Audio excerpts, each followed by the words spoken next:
Welcome. Good morning, good afternoon for folks in different time zones. Thank you for joining today. We're going to be going through some more advanced features in Jira Service Management, specifically geared toward ITSM. It's going to be kind of a deep dive into those new ITSM capabilities, and we're going to be covering many of the new features that Atlassian has built on top of their kind of original Jira Service Desk product that came out a number of years ago. We're going to do some demos, some live demos, of kind of asset management along with service management. We'll do some live demos of incident management and alerting, and then we'll touch on some change management solutions that have kind of been built into the tool as well. This is effectively kind of an extension of last week's Jira Service Management Fundamentals webinar, which Wade did last week. I believe our coordinators will be able to throw a link onto the call for one that was done back in December. And that webinar is more of a basic service management kind of project capabilities webinar. As you guys probably know, the ecosystem, the general space, the ITSM space is moving very quickly and changing very rapidly. And so we're going to be putting out new webinars with updated content as that changes and as Atlassian rolls out more features. I'm also joined by our project coordinator, Kylie Braun. She'll be fielding any questions that come in. We will have time for Q&A, but we are going to do that at the end of the webinar. So if I run a little bit long because I talk a little too much, I'll cut myself off at least with 5 to 10 minutes left for some Q&A at the end. So please feel free to submit questions throughout, and then I'll just look at them toward the end of the webinar. All right. So we're going to dive right in here. Everything that I'm going to show you guys today is built on top of what's called, what used to be called Jira Service Desk. It's now called Jira Service Management because they have broadened their horizons here a little bit. It provides more of a, there we go. Jira Service Management provides a little bit more function on top of it. The Jira Service Desk originally came out to offer some key features of SLAs, project like ticket queues, and a customer portal, and then some customization with request types. In Jira Service Management Fundamentals, we talked through some of the key features that are added to the addition of the Jira Service Management project. We talked a little bit about the agent costs versus having free customers. And then we talked about, the customer portal, SLAs, prioritization, as well as connecting a knowledge base, and just using the built-in Jira automation to automate some repetitive tasks as well. And so in Jira Service Management for ITSM, we're going to talk about kind of 4 products that have come into play here. The first is Insight, which is their asset management tool. We're going to talk a little bit how this can be used for service management, as well as change management, things like that. Opsgenie, which is their alerting and incident management tool, allows you to manage kind of major incidents, as well as get alerts from heartbeats on various services, things like that. Automation for Jira, which has been around for a while, and we're going to show a couple of the places where that interacts with our service management process and can automate some of those pieces, so there's a little bit less clicks for your agents. And then lastly, we'll briefly talk about Statuspage, which is kind of your communication tool for your external customers that you're serving to show them the status of various products and services.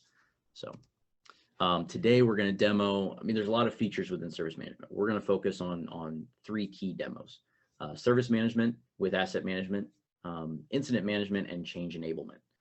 We're not going to talk about, there's more features there that we don't have time for in this webinar. If you guys have any questions or want to learn more about it, we do have a Jira Service Management bootcamp, which I'll be talking a little bit more about toward the end.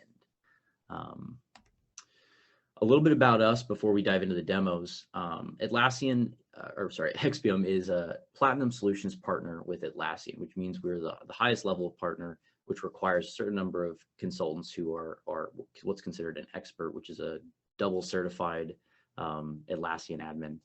We offer 3 kind of main avenues of value. First is training, which, we do things like Jira boot camps, which I mentioned, Jira Service Management boot camps. We do these webinars, and training is a really large part of our business because we find that when people know how to use the tool, they tend to like the tool a little bit more than people that just kind of jump in with no training. The second is consulting. All of our folks who do these webinars are certified consultants and experts in the whole Atlassian suite of products. And so this is kind of our core competency, so to speak, is consulting and helping people get spun up on Atlassian products, teaching them about Atlassian products, et cetera. And lastly, we do custom development, custom solutions. And our parent company, Oasis Digital, is a full stack software development company, and we leverage their expertise and their developers to build out custom front ends. We've built custom add-ons and lots of integrations using various REST APIs to make things work that aren't really out of the box. We find that that's a really common, very valuable function for larger companies trying to leave your big legacy products like ServiceNow and places like that, where it's such an old product that there's a lot of functionality, but it's very hard to use. And so they want to get the functionality, but they want the easier to use tool of Atlassian products. And so we tend to sometimes build out some custom functionality so that they can get that last little bit that often gets kind of overlooked. So that's a little bit about us. The first demo we're going to go through is for asset and service management. And so we're going to talk through, the big thing here is who is going to get some value out of this. This is IT teams and service teams. The main pain points we typically have with this is that agents have to deal with a lot of predictable, repeatable tasks that consume their time and it consumes the time of their customers. It just takes a lot of repeated efforts, the same thing over and over again. And so we want to kind of simplify that and streamline that process. It can be difficult to visualize assets and configuration items and the dependencies between them. This is where Insight comes into play with a lot of their graphics, and I'll show you a little bit of their reporting later. And then a lot of companies have an asset database, but many are managed in some sort of Excel spreadsheet, or they're in a database that doesn't show easy to see dependencies between them. I know a lot of companies send out monthly or every 3-month quarterly spreadsheets for their managers to fill out with assets and keep it up to date. We want to avoid all of that manual work and get it all automated. And so this process that we're about to go through is, I'll talk you through a little bit about how we're going to automate that process. So let me switch over to our first little demo here. So you guys in the fundamentals webinar or otherwise may have seen the Jira Service Management portal. This is our demo site, which is spun up with a number of different types of requests. So what we're going to do this time is we're going to go ahead and request a new laptop. And so this is going to kind of show the service management process with some asset management thrown in. So we're going to create a request for a laptop. The first thing it'll ask is, what's the reason? So we're going to say, okay, my current equipment is damaged. I dropped it down the stairs. And then it's going to ask us this great little question of which model would you like? Now, many companies or many products or people's processes require the customer to put in, some specific specs, requests, and maybe the company does or does not have a laptop that's approved that meets those specs, things like that. In this case, I'll show you in a bit, we're pulling from a list in our asset management system of the approved available devices. So I'm going to go ahead and select, okay, I want a MacBook Pro 13-inch, and I'm going to go ahead and submit this ticket. So as the customer, I've now said, okay, my laptop's damaged and I need a replacement. And this is the replacement type that this is the model I would like. And so you'll notice this is now in an approval status. So it's waiting for my manager to approve it. So now let's go into the agent side here, now that this is submitted. So to get to the agent side, we're going to click on this issue key up here, and it's going to drop us right back into the agent side queue and into the ticket itself as an agent here. So you'll see off the bat as an agent, we see the same information submitted by the customer, including that laptop model they selected. We can expand that laptop model and see the specific specs of that laptop. And then we can see the status, whether or not it is currently offered, and you'll see that that is currently available. Over here on the right side, you'll see the affected equipment field, and you'll notice it grabbed my device here. And it has also automatically changed the status of my old device to damaged. This was done using automation for Jira. This reduces the amount of effort that a agent has to go through to go find the device, change the status to damaged. All those things can be done automatically. And it also automatically grabbed the warranty expiration date. So this guy is just barely still under warranty. And depending on the type of damage, that may be actionable. We may be able to grab that device, send it out for warranty repair, things like that, especially if it's a comprehensive damage warranty. So those are all good data to keep in mind. And so we can see that information as well as the requested laptop model. Under the requested laptop model, well, and just keep in mind, this reduces that back and forth with the customer where the agent doesn't have to go, which kind of laptop do you want? You know, what specs do you need? All that stuff doesn't have to go back and forth. And then up here at the top, last thing I want to mention is you'll notice this approval was automatically set to, you know, my manager in our asset management setup. So if I go back to our affected device and I open up this little view full object details graph, you can see the device itself, the type. This is the model type. You can see the host name of the device. This guy, the serial number, I should say, is what we're using. Our recent host name. Cool. And then you can see it's tied to me.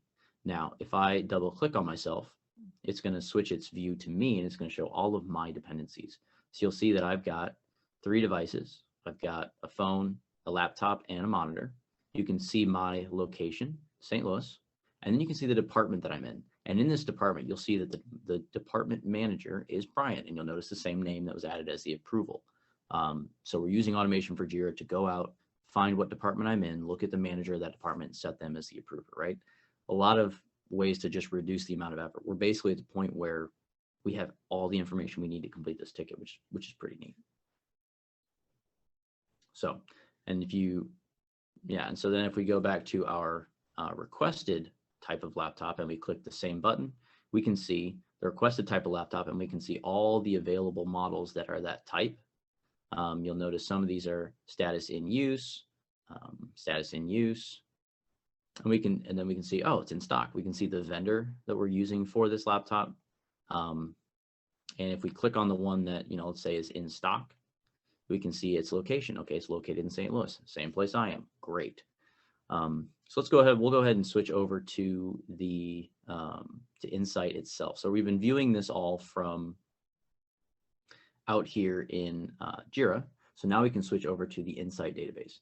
We can follow that link over to the asset itself. So this is the damaged asset.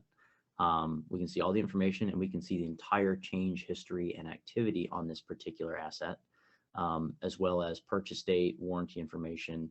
And then we can also see down here any connected Jira issues. So in this case, we have an unresolved new laptop request. Okay, so this guy is damaged. That's all the information we need to know there. Now we can jump over to Insight, the Insight tool itself, and we can go out to the IT employee assets list. So here we can see, over here on the left, we'll see hardware. Below hardware, we can see the different types of hardware we have in place. We have laptops, we have monitors, we have phones. We've kept this pretty simple, but this can manage any number of assets you want into the, you know, thousands and thousands of assets. Anyways, we've had some pretty good ones. And in fact, let me go ahead and show you guys what it can look like for a full CMDB to be managed here. So in a full CMDB, we can see everything from, if we jump into asset details here, we can see everything from applications and their various dependencies. We can see every key piece of every server that's running in an instance. This is an actual export from an actual company. And so this is a great way to capture all that information using Insight's discovery tool and pull it into one single CMDB. For this demo, we're going to keep it simple in our IT employee assets schema, but just know that that capability is out there. So within this, we can look at all our laptops here. So let's say we want to find, we know that he wants a MacBook of the 13-inch variety. So we can go, okay, one other way we can go check and see if there's one available is we can come in here and we can go, we need model, MacBook Pro 13-inch update. Okay, so we've got 5 of them. We need to look for location, right? We need it to be in St. Louis, update. Look, we have one in St. Louis and it's in stock. Fantastic. And this gives us the information we need to complete the ticket. We would just edit the owner, replace the other one, and it's done. And we'd ship it out and go through the process of shipping out, which would be part of our workflow. And so that's how we use, Jira Service Management, automation for Jira, and Insight asset management to complete the full process of replacing a device or doing basically fulfilling a service request with approvals. So again, feel free to submit any questions you have on that, and I'll hit on all of them at the end. Some other ideas for automation for Jira. We've used them for updating the status of a service if an incident occurs, and notify the service owner. Auto route Jira issues based on the different Insight objects that are linked to them. Maybe there's different teams that manage different types of assets.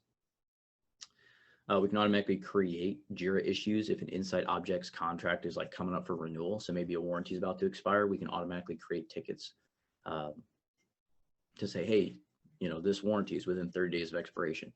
And then also asset deprecation, asset deprecation automation, basically saying this asset's reaching end of life, we need to replace it, and we can spin up those notifications automatically. And then some other thoughts for Insight queries. You can use Insight and the filters within Insight to look at stock lists. So you can look at, you can track licenses, and you can see how many licenses you have left. And then we can also search Jira issues based on what objects are attached to them. We can see which objects are, which types of objects are involved in the most incidents, which ones break the easiest, right? And we can start to steer away from those objects and or vendors depending on their reliability. And we can see which workplace technology in general is creating the highest number of service requests, and we can take the appropriate actions to address that. Okay, cool. So the next thing I want to talk about is incident management. For incident management, our main party involved is our IT operations group, right? These are the folks that are on call. They've got, they're watching all the alerting tools. They've set up all the heartbeats to track services. The challenge here is, of course, quick response. But, also many people don't usually have multiple tools that talk to each other very cleanly and with good integrations. This is where we're going to talk about Service Desk, working with incident management, working with alerting systems. And then also communication management can be difficult during a incident. So we'll talk a little bit about the incident command center built into Opsgenie, and some integrated communications and kind of how all that's set up. The key here is to communicate with your internal stakeholders and your external stakeholders, and how to manage that across multiple systems. And then many times the last pain point we have is difficult tool configuration. We're kind of building something a little bit complex. And so making sure all the boxes get ticked and the right people get communicated to is really important. So our solution in this case, we're going to use Opsgenie to collect the alert. And then we're going to manage the incidents in JSM and Opsgenie, and then we are going to communicate to Statuspage to kind of access our external users, so to speak. All right, so let me go ahead and switch over to my incident management demo here. All right, so first things first, let me go ahead and move that down there. So first thing we're going to do is we're going to submit an incident ticket. So we're the customer. We're coming in here and we're going to basically, let's say we can't access the website. So we're going to come in to report a system problem, and we're going to say the problem is the website is down. Bummer. Cannot access the website. Okay. We're going to go to this affected services, and we're going to scroll down and find website. We're going to connect that to this ticket. How urgently does it need to be fixed? Well, we'll just say critical. And then how big of an impact is this? It's widespread. If nobody can access the website, that's kind of a big problem, right? So we'll go ahead and submit this ticket. Okay. So this ticket's been submitted. It's critical urgency, extensive, widespread. So as a customer, we've done our diligence. We've submitted the incident ticket. Something is wrong, right? And so, yeah, so now as an agent, the next thing we're going to do is we're going to kind of switch our view, and we're going to step back behind the curtain, so to speak, and take a look at the agent view. So same thing, where we can click this issue key here and just take a look at the incident itself. So we scroll down here, We can see, all the information they submitted. We can see that this incident on this service, there's an open incident right now. Website is down, tied to this service. We can see the urgency and impact as an agent. And then we can see, our SLAs. We've got a couple of SLAs ticking down as well. So, and then as we scroll down here, we can see, some similar requests that may have come in. We've got a couple of those in play that are currently open. So now let's go ahead and go to our incident queue. So if we're watching our incident queue, go ahead and refresh this page. We've got 3 of them. We'll see, okay, not just this ticket that just came in here. There's 2 other tickets that have come in earlier. Website's down, can't log in, right? So let's say that these 2 are linked. They probably are, right? They come in at about the same time. So let's go ahead and link these 2.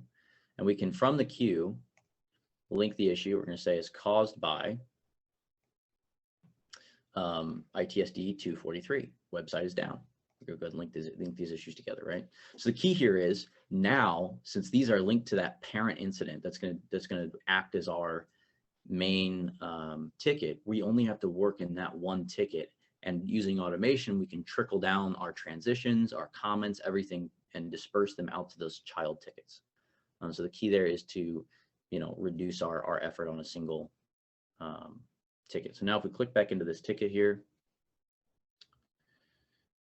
we can look up here, we can see this create a major incident ticket. So basically we've got our parent ticket. Now we want to go ahead and start managing this incident. This is a major incident. So we're going to go ahead and create a major incident here. You'll notice we have a few different options. We can see our affected service. And then we can add this. We can see, based on what we know, this is a major incident. Unlike a standard ticket, a major incident requires an immediate resolution, right? And that's the key there. So priority is going to be critical, severity, we'll say Sev 1, and we'll go ahead and create a major incident here. So this major incident's now spun up. Yes, we want to link these other 2 tickets to our major incident, right? So everything's kind of linked together. We can see all of our tickets. And now when we scroll down, we'll see the major incident, which we can then access. So when we enter the major incident, we're actually going to be switching tools over to the Opsgenie side of the world. So we'll go ahead and click on this. It's going to take us into Opsgenie. Okay, and off the bat, there's a lot of information here to process, right? So when you're used to it, it's very useful, but there's a lot here to look at. So first things first, we're in Opsgenie and we're looking at our incidents tab. You'll see the name of the incident. As we scroll down here, we'll say, okay, description, cannot access the website. The website is the impacted service here. We can investigate potential causes. Below that, we've got our severity and we've got our Jira Service Management requests. We can see, okay, we got 3 requests that have all come in, right? Over here in the center column, we can see our communication. We can open the incident command center, which I talked about earlier. This is basically a video call with everybody that's working in it. We can send updates to our stakeholders, and then we can see any associated alerts. Okay, so if we go into the alerts side over here, I'll actually have it open up here. Go ahead and refresh this page. Looks like we got a heartbeat that the website was not responding here. So if we look at this guy, we can see, okay, website's not responding. We have our ownership. We've got the priority of this one. We've got our activity log here, and everything going on. So we can jump out to our main incident section. And now we've got, a couple of other alerts that have come in. Website is down, right? So we're seeing all this stuff kind of all moving together. Now this did not link up to its, oh, there it is. So, and then up here on the right, we've got an action that we can take. That's like kind of a preset solution that can be programmed, which is to restart AWS. So if we're hosting it there, there's actually a way we can go ahead and from this alert, we can automatically set up actions that can be taken to resolve these alerts. So one of them is website not responding. We can restart AWS and take that action. And so those types of things can be just little additions there to the what's going on. We can add notes to this alert. We can add attachments as there are screenshots, things like that. And then we've got, you can see the responder logs, whereas I took an action here. We can see the other alerts here. We've got website is down. We can see the incident IDs, impacted services, activity logs, and then we've got another one. So we've had multiple incidents or like alerts come in, basically critical incidents, and we can quick link over to the incident command center again here. So keep that in mind as well. On the, if we go back to our first alert, you can see that there's an ownership team and responders assigned to this. If we take a look at our ownership teams, you can see that there's actually on-call teams as well as routing rules. And we can set up custom escalation policies. So we can say, okay, if, you know, whoever's on call doesn't respond, then it'll automatically escalate after 5 minutes to the next user in that list. And if they still don't respond after 10 minutes to a major incident, it'll send to all members of IT Ops if it's still not acknowledged. And so the key there is to make sure we acknowledge our incident, our alerts that come in. We've had a few here that we're going to go ahead and acknowledge. Like, hey, these are here, they're alive, they're running. And on our main incident here, we can take a look at, okay, this incident is in process, and we can start to investigate potential causes. So if we click into the investigate potential causes, we've got deployments here that are in play. It'll look at your Bitbucket, your linked service Bitbucket. So in this case, there was a deployment there. Looks like we've got deployment 84 failed, and it failed this morning. So we have a failed deployment. We can see what was edited on that repository deployment. You can see file changed. We can take a look at this. Okay, this got, we can go ahead and select this guy. And then we can actually link directly to our commits here. We can see, okay, what was changed? Well, file changed. Index.html has the wrong file name. It's index.htm. Bam, we've got our root cause analysis. We've drilled down into Bitbucket, and we can clearly see what caused this particular incident. So that's, you know, automatically linked together, you can automatically troubleshoot straight through that process into looking at what could have caused the problem. Okay, and so there's some neat stuff there. And so we're going to go ahead and I'm going to keep this update and refresh. The next thing I want to talk about is what happens to the external stakeholders, right? So this incident came in, triggered this big whole process where we're now troubleshooting. You can see when it was acknowledged, all that stuff, when the incident was open, but we haven't really talked about the, you know, external customers per se. So we can open up Statuspage. Let's see if I've got that guy open here. There she is, Statuspage. Let's go up to incidents. Maybe I don't have it open. I thought I had the all incidents page open. There we go. All right, so if somebody's watching Statuspage, which is our incident management page, we can see under incidents that right now we've got some maintenance reminders set up, and it looks like we do not have an incident over here in Statuspage yet. Let me see. Looks like it did not automatically create, even though it should have. We might have a broken link there, which, you know, this is why they say never do a live demo, right? And so, yeah, it looks like we've got, go ahead and do this, send, website is down, under investigation. We can actually manually send out updates to our stakeholders. So let's say you're servicing, you know, external customers, you can keep them up to date with what's happening currently and what's the latest. So we've got an update here, website's down under investigation. And that type of thing we'll keep into play. Now, typically we would automatically create a website is down. You can see them here from previous demos. We'd automatically create incidents out here in Statuspage. For some reason, that's not rolling through yet, so we'll have to troubleshoot that connector and make sure that's still set up. So we can jump back to our incident here. All right. So we talked a little bit about, routing. You can set up pretty intensive. You can go to this little who is on call link here, and we can set up pretty intensive schedules for on call. Looks like Brian is currently on call, but you can see day, night, and weekend. Of course, I get stuck with the weekends, but this is of course a demo. But you can see that rotation. You can see who should be on call, who's going to be on call next. So you can update them on the current status of what's going on and make sure they're ready to take over. And all that can happen here.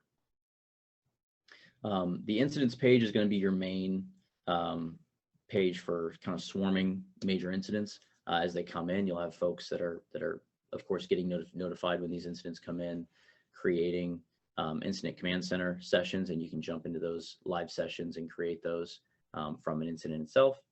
And then when you're looking at an incident, you can of course see our timeline ticking away. And you can link this incident command center to different products that you want to use to talk, but most of the time it's just set up as an internal. You can select a room or create a new room, things like that. You can also edit this timeline to some extent. You can add like custom entries, like, okay, such and such a thing happened, and this is a great way to keep your team up to date on every action that you're taking as you're troubleshooting this particular problem. And then one thing we can do is, if we find a problem, we can actually go to this Jira issues, and we can create a Jira issue in our any number of projects. Typically we use one that's kind of tied into this project. So we'll do our Scrum project. We've got a sample Scrum project that I'll create this in. And we can say, okay, this is a bug. And since we've already troubleshot that Bitbucket connection, we know that the problem is in website repo index.html was renamed incorrectly, something along those lines. Of course, you guys will know better what terminology you guys use internally, and we can go ahead and create this and automatically link it back to our incident. Okay, and so then if we can actually open this up, and we can take a look at what we saw here. So we jump in here, we can see, okay, this bug is in here, and this is going to probably trigger some sort of change request, which we'll talk about in the next section of the demo. We can also create a problem ticket to basically manage from the original incident ticket, basically saying, okay, we have a recorded problem record kind of and that ticket is geared toward investigating root cause to kind of proactively prevent future problems. So that's going to be something on the side. So initially we'll resolve the incident as quickly as we can. Then we'll create a problem to do some root cause investigation and cause what was the breakdown in communication that allowed this to happen. And that way we have a record of all the work that was done and how it was fixed and things like that. The last thing is going to be creating a post-mortem. And so if we take this thing to resolve, okay, we've resolved the incident, great. And then we take this thing to close. Actually, I'll leave it in resolve for now. So once it's in resolved, we can go back to each one of these tickets and obviously resolve them. We can see right up here, it's going to prompt us to create a post-mortem report. And then over here on the right, we can see the duration. Okay, 11 minutes, 4 seconds. That's pretty good, depending on the system you're managing, right? So an example of a post-mortem, I've actually got one up here, or I did have one open. Let's see. Where did you go? I thought we had an example post-mortem somewhere up here. But an example, so if we go to create post-mortem, it's going to prompt us to create basically, you can do it in Confluence. You can create post-mortems once you've created one. So it's going to collect all that information and dump it into a little template. And then once we're here, we can fill in all of our information. It's kind of standardized ISO language. We can see the timeline included. And right now it's in draft, but and then we can put it in review. We can go ahead and look through it. And then lastly, we can go ahead and say, okay, this thing is ready to be published. In which case we can automatically export it to Confluence. It'll create a Confluence page in the space that's tied to our JSM project, so that we can reference that postmortem later for further learning and teaching opportunities, things like that. So, and that way we've got that audited on record in case we were audited to kind of give that information and be able to run people through what happened point by point. A couple of things I want to talk about with Opsgenie. Some of the probably the most valuable pieces are your integrations. So in this case, we did get heartbeat notifications. So we can set up heartbeats to various systems using either REST API or email integrations. There's a lot of already pre-created integrations with various products. So if you click add integration, there's a huge list of products that are automatically set up to get heartbeats and automatically notify Opsgenie of alerts. And of course, you can at the very top do custom API through JSON. You can do an email. You can do call routing to create alerts. And then you can just use their Edge connector, which has some custom configuration as well as a webhook. And then from there, it's just tons of integrations that are available. So this is something that we've spent a lot of time setting up. And if you guys need help setting up a connection like this or would be interested in digging into Opsgenie, please reach out and let us know. So that's kind of the Opsgenie side. We did have a loss in functionality, so sorry for that one piece. But normally over here in Statuspage, we would see for the external customers to come look at, we would see an incident get created here. And they would, of course, get an email if they're subscribed to our status page, which for many companies, that would be the case. Oh, here's the sample postmortem that I couldn't find a second ago. So this is kind of what it can look like when you export it out to Confluence. You'll see a great scrollable timeline. You'll see some attachments with any relevant information, some stats for the resolution time, incident duration, things like that. And then up above, you'll of course see your stats right there in this table. So this is a good way to see, start, end dates, incident, the responders that are responsible for it, and then the priority of this particular incident that got created. Cool. So you'll have a whole tree list of all the post-incident reviews or postmortems that you can review at your leisure. Cool. All right, so that's kind of it for incident management. There's some neat tools there, and we do encourage you guys to dig into that a little bit more. But you can see this linked major incident now back on the ticket here is resolved. And you can set up automation to automatically reach out and let your customers know, your tickets know that the incident was resolved, or you can allow your agents to do that manually. Many people prefer to do that manually, but we understand either way. Sometimes people want a little bit more control over it. But down here in this comment, you'll see, okay, a linked major incident was resolved, and you can click this update linked incidents. You can go ahead and select them all, and you can transition them to, if you wanted to, you could transition them to work in progress, because investigation has begun, assign them all to yourself, update those 3 tickets, and then once those transition, you can go ahead and grab, if I close this out, go back to our major incident, which I don't know why it took me away from my incident I had open, jump down here to that update linked incidents, and we can go ahead and normally you'd have them all in progress, so I had to do this twice, but we can go ahead and resolve them all. So there's some neat stuff there to just bulk edit, because a lot of times one of the pain points is when something does go down, you get hundreds of tickets.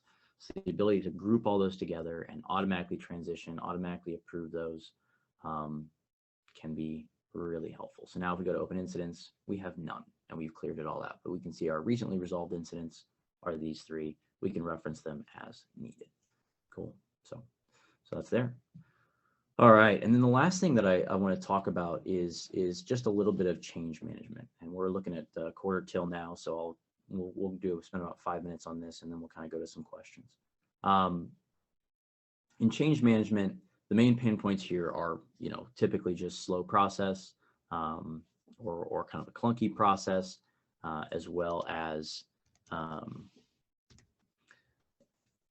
a lot of manual effort to make those changes. And then it can also be kind of risky. So if you have various types of changes come through or change requests, they can cause problems if they're not properly evaluated for impact to the organization. And so we want to basically build a solution that will kind of automate the risk assessment part using automation for Jira and services, automate those change requests, creation by connecting JSM to your repo, which we'll talk about as well. So that whenever you do deployments, you can see, or pull requests, they show up in your repo or in your JSM project. Excuse me.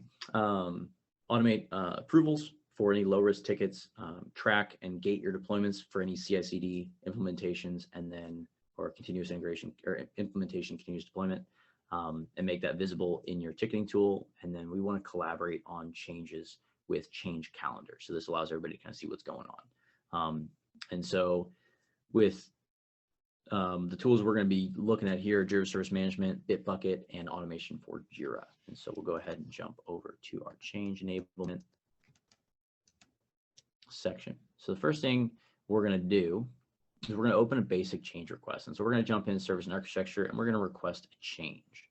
And so in this case, it's just going to be, we're just going to do new change on, I don't know, we can use payroll as an example.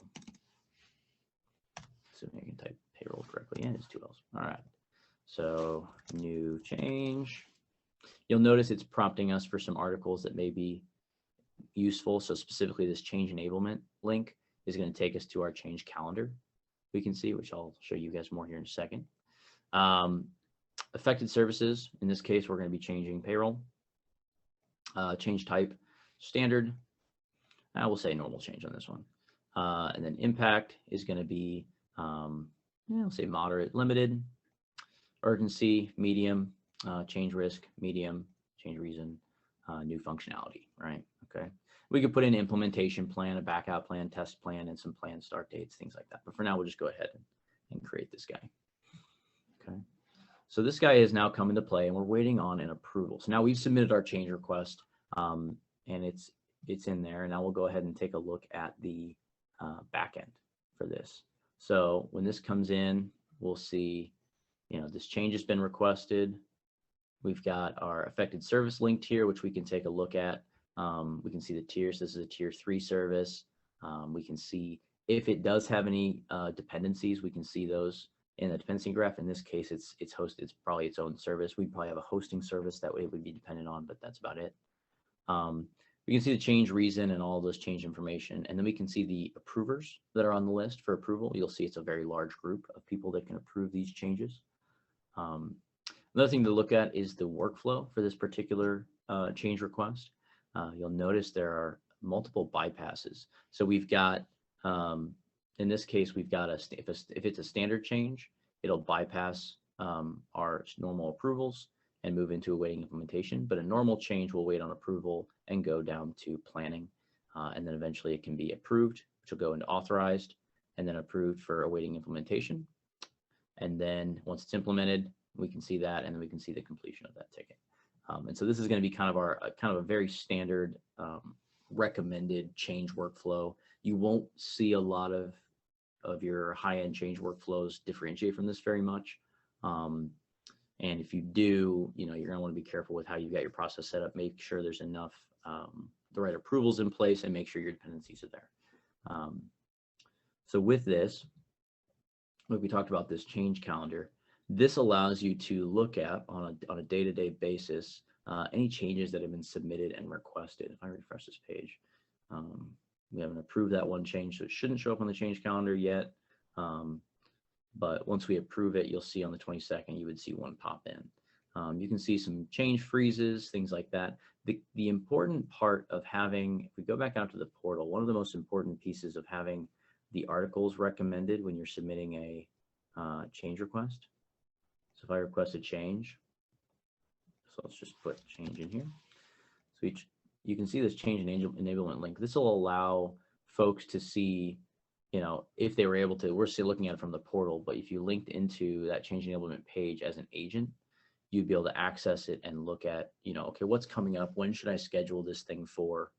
So I don't conflict with change freezes or, migrations. Looks like we got a cloud migration coming up here. So we're frozen starting Thursday, stuff like that. Like you can see it all laid out here, and we can also add events here manually to this. We can see events versus changes versus holidays. Okay, we don't want to make changes on President's Day. We probably don't have the people there to support it.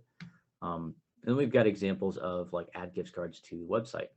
So this is a change request with change details written out in a Confluence page. So this documents the change.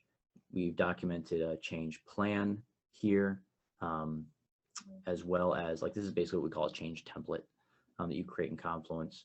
You can see your stakeholders, you can see your change approvers, as well as, you know, who's a technical reviewer, your reporter, and then you can set up your schedule. So pre-install tasks, install tasks in the schedule, and then you've got your post-install review, as well as the various more specific implementation tasks and what their impacts could be. So reconfiguring load balancer causes an outage, and then system testing, there's going to be an outage during, you know, stuff like this. And then you set up your communications. So the testing manager, communications options, and then your post-implementation reviews. I own the service. I ran this particular review. I participated in it. Brian was also there. Scott was also there. There's the review criteria there that all needs to be answered, and then any follow-up actions if they're required. And so this is, you know, one of those templates that we recommend setting up and requiring for folks to request changes, like large changes, especially a major change like this one. But anyways, so some things to show you there. And so it allows you to just collaborate a little bit better. The next thing is going to be looking at a standard change. So there's a couple things I want to show you. One of them being, I'm going to go ahead and navigate back into, okay, I'm going to jump back into our payroll request, change request ticket. In the, let me jump into changes and look at open changes. So right now we've got an open change here. We've actually got a few. We've got a website change requested. We've got some cloud migrations that have been requested and are under review. But in our closed changes, you'll see a huge list of automated deployment changes. So these are deployments that were either approved or were like, you'll see a couple different change types. So normal had to have an approval. So this deployment was made in payroll, things like that. And you can actually see all of those deployments coming out of Bitbucket, which we'll look at here in a second. If we look at the PayPal repo, which is here, we can see, you know, if we go into our commits, we can see all of these commits that have been made, some edits to the README, items like that, which are resulting in all of those deployments that you're seeing out on the project. So if you can look at this deployment and we can actually see that it's linked to a Jira ticket, and we can open up that Jira ticket and actually navigate to that Jira ticket. So let's take a look at this Jira ticket. So a ticket was created, a story to add the euro to the payroll currency options. And you'll notice there was a change deployed to make that is evaluated here and approved, and it was tracked on this story for this change. And so it all kind of nicely links together. And so what we can do is when we make a change to a file like the README or any other file, we can automatically have that deploy. And that'll require approval. So whether it's gated or not gated will determine your approval level, items like that. So I had to abbreviate that a little bit because we are running short on a little bit of time. So I'm going to go ahead and kind of take a pause here and briefly mention our upcoming trainings and webinars. Hopefully in the future we have a little bit less technical difficulties at the beginning, but we've got, this is the ITSM webinar on the 24th. We've got Jira boot camps coming up, and then specifically I wanted to mention this Jira Service Management boot camp coming up March 15th. And this is a new offering on our side of specifically digging into Jira Service Management training. And it's a couple days where we basically dig into every one of these tools we just talked about, but we actually show how to set it all up, configure it all, and manage it internally. And then of course our next webinars coming up for ITSM are in April 21st and the 28th. So please join us for those. There will be some updated functionality there because we know there's some updates coming from Atlassian. So yeah, so thank you guys for joining. If you guys have any questions, please feel free to submit those. I know we're running a little bit short on time, but and then if you do have any questions that are a little bit larger scale, you can see in the chat that team@expium.com email. Please feel free to email there to ask any questions. We'll go ahead and end here, and that recording should be available shortly up on YouTube. And thank you guys so much for joining.